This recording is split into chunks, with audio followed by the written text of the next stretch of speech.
يا رب بالمصطفى بلغ مقاصدنا واغفر لنا ما مضى يا واسع الكرم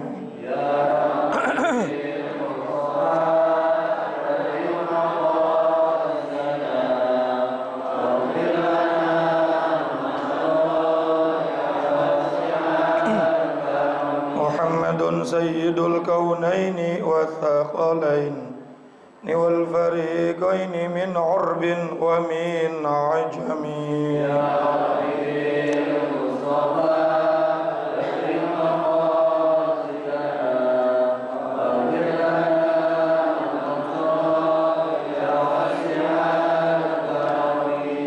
نبينا الآمر النهي فلا أحد أبر في قول لا منه ولا النعم يا ربي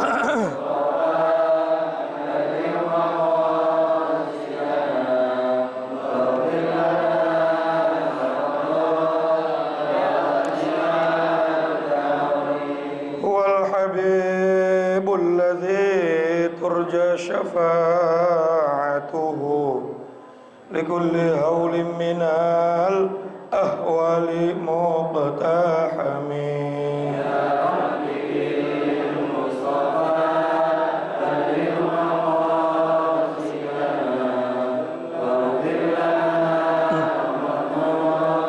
يا اللهم صل وسلم الحمد لله الذي بنعمته تتم الصالحات وبفضله تنزيل البركة والكرمة وبرحمته تغفر الذنوب والخطيئة اللهم صل وسلم وبارك على سيدنا ومولانا محمد سيد السادة وعلى آله وصحبه وموالاه ولا حول ولا قوة إلا بالله أما بعد. Hadratul Mukarram yang mulia, para guru-guru kita, wabil khusus Kiai Haji Muhammad Misjan, Kiai Haji Farah Furqan Mukarrabin Yusuf, Kiai Haji Ahmad Habibi Abdul Rashid Ramli, kita doakan beliau semua sehat afiat dan dipanjangkan umurnya dalam taat ibadah kepada Allah Subhanahu wa taala. Juga pengurus Majelis Ta'lim Ukhuwah Islamiyah Bapak Haji Basroin dan Ustadz Haji Muhammad Tahir, pengurus Masjid Baitul Amin, dan seluruh para jamaah sekalian, bapak-bapak, ibu-ibu, dan saudara-saudaraku yang hadir, tanpa terkecuali, mudah-mudahan semuanya dimuliakan Allah Subhanahu wa taala. Tanpa berpanjang kalam, mari sama kita mulai dengan membaca Ummul Quran kembali suratul Fatihah. Mudah-mudahan majelis kita yang kita hadir dari awal sampai akhir ini menjadi sabab wasilah buat kehidupan kita tambah barokah. Allah berikan kita ilmu yang manfaat, Allah berikan kita ilmu yang maslahat, yang bisa membuat kita hidup selamat dunia sampai akhirat. Ala hadhihi niyyah wa ala kulli niyatin salihah wa ala man nawa salafus salih wa ila hadratin nabiyil mustafa sayyidina wa habibina وشفيعنا ومولانا محمد صلى الله عليه وسلم وعلى آله وأزواجه وذريته وآل بيته الكرام خصوصا إلى روح مؤلف الكتاب سيد الإمام الشيخ زين الدين بن علي المليباري الفناني وسيد الشيخ نواوي بن عمر الجاوي البندني وأصولهما وفروعهما وذو الحقوق عليهما أجمعين أن الله يعلي درجاتهم في الجنة ويعيد علينا من بركاتهم وأسرارهم وأنوارهم وعلومهم ونفعاتهم في الدين والدنيا والآخرة وإلى أرواح والدينا وآبائنا وجميع المسلمين والمسلمات والمؤمنين والمؤمنات الأحياء منهم والأموات وإلى حضرة النبي الفاتحة.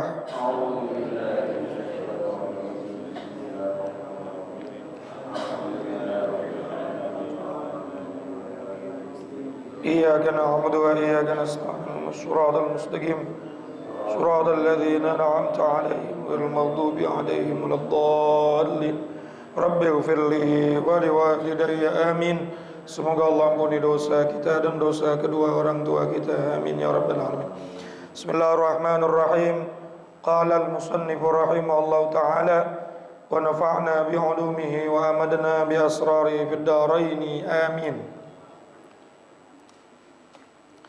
Bal huwal awwalu, bahkan Allah subhanahu wa ta'ala al-awwal, zat yang maha awal, wal akhir, dan zat yang maha akhir. Al-awwalu bila ibtida'in, awal tanpa ada permulaan, dan akhir bila intiha'in, tanpa ada penghabisan. Sudahlah maha awal tapi tanpa permulaan, dan maha akhir tanpa penghabisan. Qadim atau kidam wal baqa. Waz-zahiru, dan Allah yang maha jelas. Wal batinu, dan Allah yang maha samar. Munazzahun anil jismiyati, yang tersucikan dari sifat-sifat jismiyah. Jisim, bentuk, jasmani. Apapun selain Allah pasti ada jisimnya, pasti ada jirimnya. Apapun itu, betul nggak? Selain Allah, makhluk apapun pasti berbentuk, pasti berjirim, pasti berjisim. Tapi Allah la jirma wala jisma.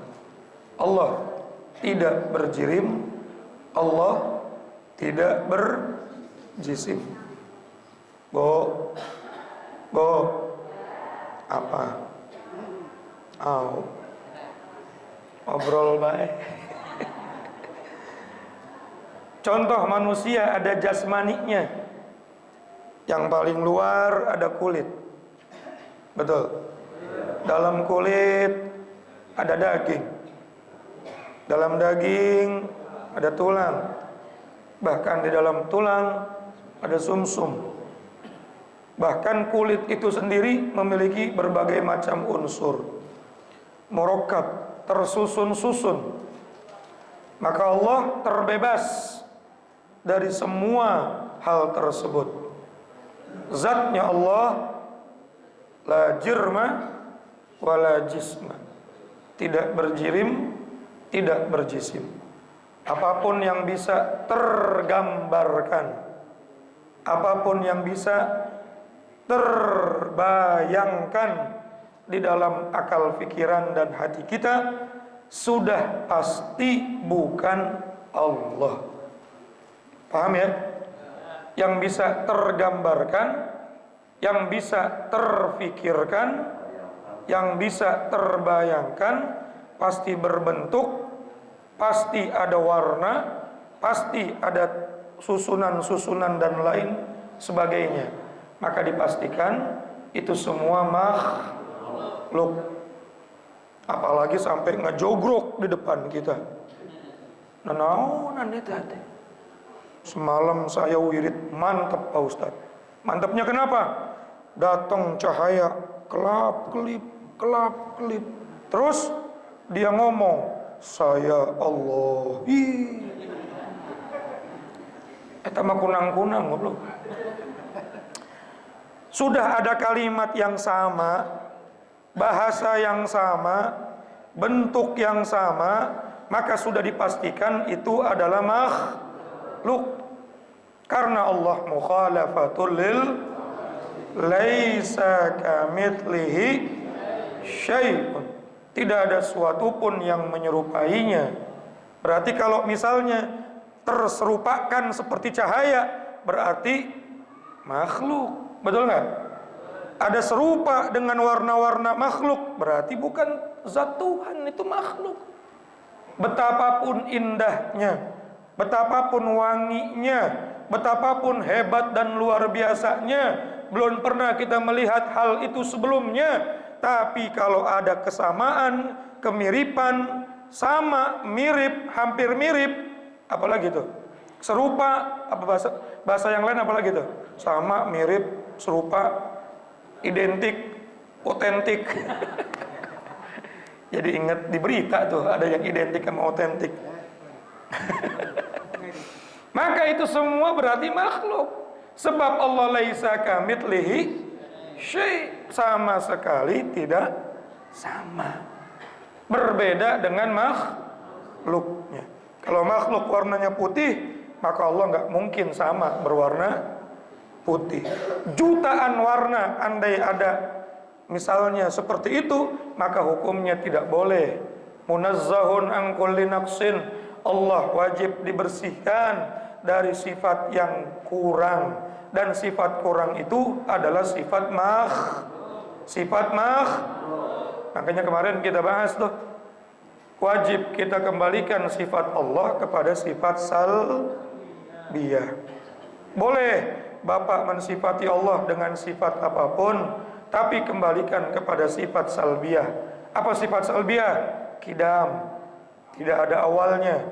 Baqa, tidak ada akhirnya. Mukhalafatul lil hawadis, berbeda dengan ciptaannya. Qiyamu binafsi, berdiri dengan zatnya sendiri, melihat dengan zatnya sendiri, berbicara dengan zatnya sendiri, mendengar dengan zatnya sendiri, bukan dengan sesuatu alat bantu pendengaran, penglihatan, dan perasa.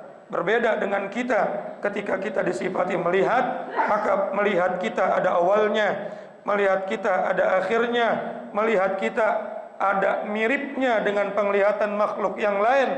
Lalu penglihatan kita menggunakan alat bukan dengan zat kita tapi Allah qaimun bidzatihi ta'ala. Apapun yang Allah punya, apapun yang Allah bisa, apapun yang Allah kehendaki, kudrat iradatnya Allah dan sifat-sifat mulianya Allah, semuanya dari zatnya sendiri, tidak diberikan oleh zat yang lain. Kalau kita kan diberikan sama Allah. Bahkan surga dan neraka abadi pun bukan karena surga neraka abadi tapi diberikan keabadiannya sama Allah. Sementara Allah abadi bizatihi ta'ala, dengan zatnya Allah punya sifat-sifat mulia bizatihi ta'ala, dengan zatnya sendiri. Maka pantaslah ketika kita ucapkan qul huwallahu ahad, tunggal Allah dalam zatnya, dalam sifatnya, dan dalam af'alnya, perbuatannya.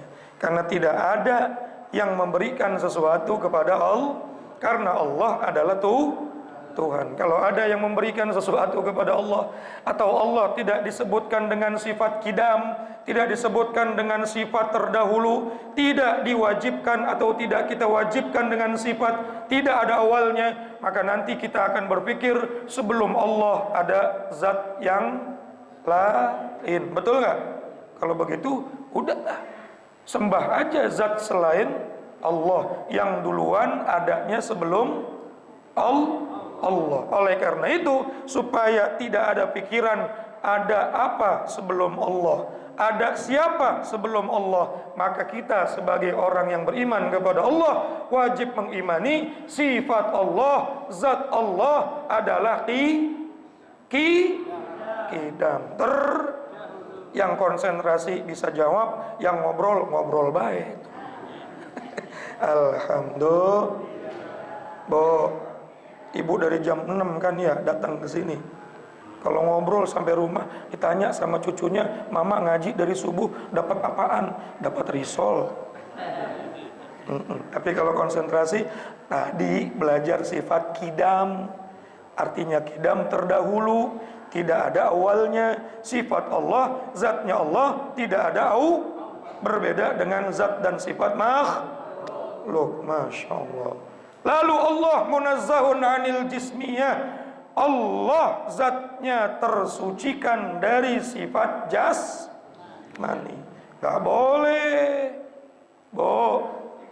digambar-gambarin berbentuk panjang, bulat, kotak, lonjong, itu sudah menunjukkan jismiyah.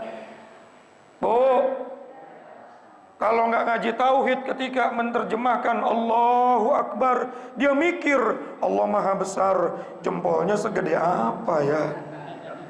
Tapi kalau udah ngaji tauhid, jangan dipikirin jempol, karena laisa kamitslihi syai', terbebas dari sifat jismiyah. Apapun yang terpikirkan, saya ulang lagi nih, apapun yang tergambarkan, apapun yang terbayangkan oleh panca indera kita atau pikiran dan hati kita, maka itu semua makhluk. Ustaz, dulu waktu Nabi Musa di Bukit Tursina, Nabi Musa di Bukit Tursina, Allah berfirman kepada Nabi Musa alaihissalatu wassalam, yang dikatakan dan diabadikan dalam Al-Quran, wa kallamallahu Musa taklima. Allah berfirman langsung tanpa perantara malaikat Jibril. Di Quran tulisannya, ikhla'na alaik, Musa, copot sendal kamu, innaka bil wadil muqaddasi tuwa, sesungguhnya kamu ada di lembah yang disucikan. Itu ada kalimat samatan, itu ada kalimat ikhla'na alaik, ada huruf alif, ada huruf kha, ada huruf lam, ada huruf ain. Kalau terjemahnya copot sendal kamu, itu ada persamaan sama kalamnya makhluk. Tadi katanya laisa kamitslihi syai'. Pak, Bu, itu mah sesudah ada dalam Quran. Waktu Nabi Musa mendengar langsung kalamnya Allah, lau kashufa annal hijab la sami'nahu wa la ra'aynahu, dibuka hijabnya oleh Allah. Nabi Musa alaihissalam dalam hal ini hijab pendengaran, yang dalam keterangan ulama, kita dengan zat Tuhan itu ada 700 hijab. Dibuka hijab tersebut sehingga bisa mengetahui, memahami, dan bisa merasakan kalamnya Allah yang tetap mukhalafatul lil, walaupun itu kalam, walaupun itu ucapan, walaupun itu perkataan, tetap wajib kita katakan mukhalafatul, laisat biharfin, enggak mengandung huruf, wala sautin, dan tidak mengandung suara. Kalau ada hurufnya berarti sama seperti kalau ada suaranya, suara pun sama seperti Masya Allah, tambah liar aja ini. Oh, yang konsentrasi aja liar, apalagi yang ngobrol. Ya, kalau ada hurufnya berarti itu ibu mempersamakan kalamnya Allah dengan kalamnya Ustadz Thohir, dengan kalamnya Hamid. Kalau mempersamakan kalamnya Allah dengan kalamnya makhluk, berarti sudah tidak sesuai dengan sifat yang harus disifati kepada sifatnya Allah, yang laisa kamitslihi, yang mukhalafatul lil. Kalau itu menjadi keyakinan, lumayan keyakinan begitu mah buat modal murtad. Ayo sih ya, ngaji tauhid mah jangan sembarangan ini. Mikirin Allah ngomong sama seperti kita ngomong. Mikirin Allah bicara sama seperti orang berbicara. Berarti Bapak Ibu mempersamakan sifat Allah dengan sifat makhluk. Tapi Al-Quran ada hurufnya, tak? Ada suaranya. Itu kalam majazi, kalam yang sudah dari Allah, yang laisat biharfin wala sautin, kemudian disampaikan kepada malaikat Jibril, lalu Jibril menyampaikan kepada Rasulullah, sudah berupa Al-Quran yang berbahasa Arab. Bukan berarti kalamnya Allah bahasanya Arab.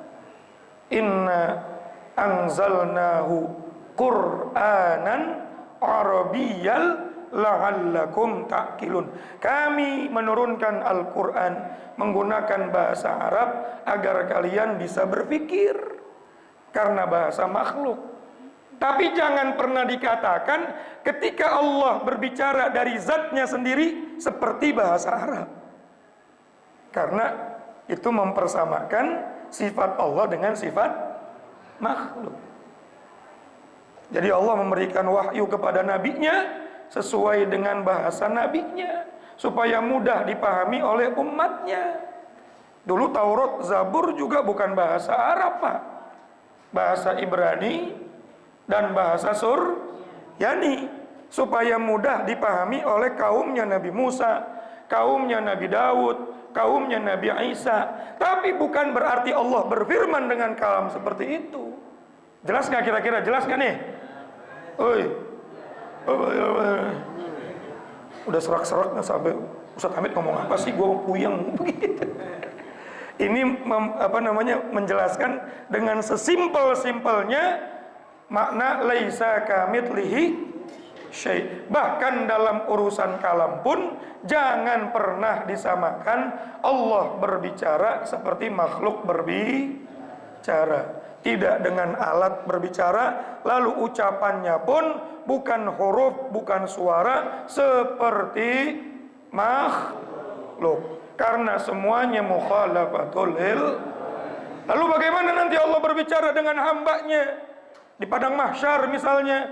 Udah gampangnya mah wallahu a'lam. Pasti Bapak bakal tahu sendiri ntar kalau sudah dibuka hijabnya.